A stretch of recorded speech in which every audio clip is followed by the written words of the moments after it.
உருளைக்கிழங்கு வறுவல். இதை கொஞ்சம் என்ன பண்ணுவோம், தண்ணியில் ஊற போட்டுட்டு, தோலோடு தான் கட் பண்ண போகிறோம். தண்ணியில் ஊற போட்டு கொஞ்சம் வாஷ் பண்ணிவிட்டு, கொஞ்சமாக உப்பு போட்டு மேலே வாஷ் பண்ணிட்டோம்னா அந்த இருக்கிற மண் இதெல்லாம் போயிடும்.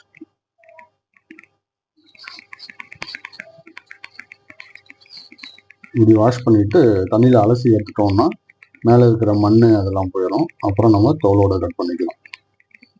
தோலோடு நான் கட் பண்ணுறதையும் டியூப்ஸாக கட் பண்ண போகிறதில்ல, கட் பண்ணும்போது அதையும் காமிக்கிறேன். இந்த மாதிரி க்ளீன் பண்ணிவிட்டு தூள் உப்பு போட்டு நல்லா தேய்ச்சோம்னா மேலே இருக்கிற அழுக்கு மண் எல்லாம் போயிடும். போட்டு கழுவி எடுத்துட வேண்டியது தான், அவ்வளோதான்.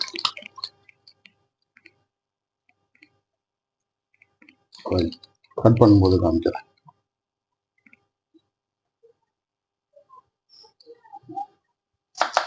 நீல வாக்கில் கட் பண்ணிட்டு குறுக்க கட் பண்ணிட்டு, இப்போ ஓரளவுக்கு ஒரு 1/4 இன்ச்சு அளவு வச்சு திக்னஸ் இந்த ஸ்லைசஸ் தோலோடையே கட் பண்ணிக்க வேண்டியது.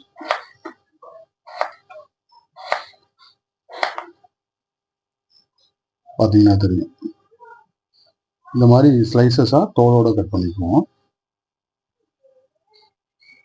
வெங்காயம் கொஞ்சமாக நைஸாக கட் பண்ணி வச்சிருக்கிறேன். 4 பல்லு பூண்டு நைஸாக தட்டி வச்சிருக்கிறேன். பார்த்தீங்கன்னா தெரியும், உருளைக்கிழங்கு இந்த மாதிரி ஸ்லைசஸாக கொஞ்சம் திக்னஸ் 1/4 இன்ச் அளவுக்கு உள்ள திக்னஸாக ஸ்லைசஸாக கட் பண்ணி வச்சிருக்கேன். இப்போ பார்த்துருவோம். சட்டியை வச்சுட்டு கொஞ்சம் எண்ணெய் ஊற்றிக்கிறேன்.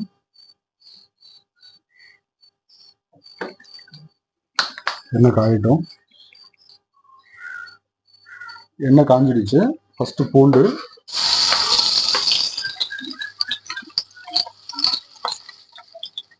அடுத்து வெங்காயம். சும்மா ஒரு நிமிஷத்துக்கு பரட்டி வைக்கணும்.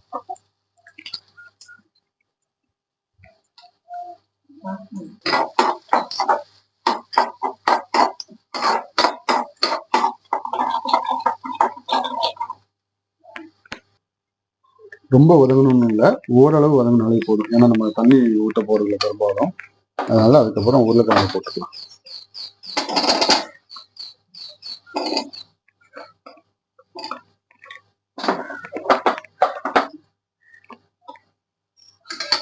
இப்போ இது 2 நிமிஷத்துக்கு தூள் எல்லாம் எதுவுமே போடாம அப்படியே பரட்டி விட போறேன்.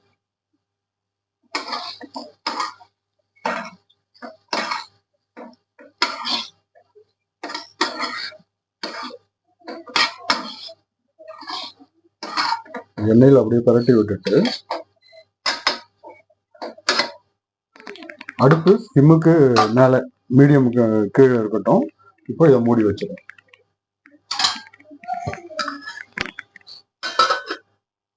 பரட்டி விட்டு ஒரு 2 நிமிஷம் மட்டும் இருக்கட்டும். அப்புறமா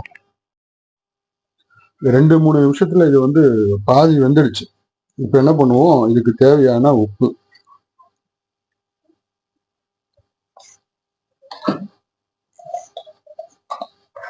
அடுத்து மஞ்சத்தூள் கொஞ்சம்,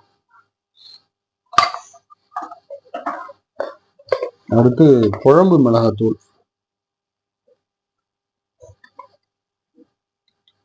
கொஞ்சம், அடுத்து ஆப்ஷனலு மல்லித்தூள், தனியா அரைச்ச கொரன்னு அரைச்ச மல்லித்தூள். இது ஆப்ஷனல் தான், வேணும்னா போட்டுக்கலாம். அடுத்து கொஞ்சம் சோம்பு தூள். அவ்வளவுதான், சேர்க்க வேண்டியதெல்லாம் முடிஞ்சிருச்சு.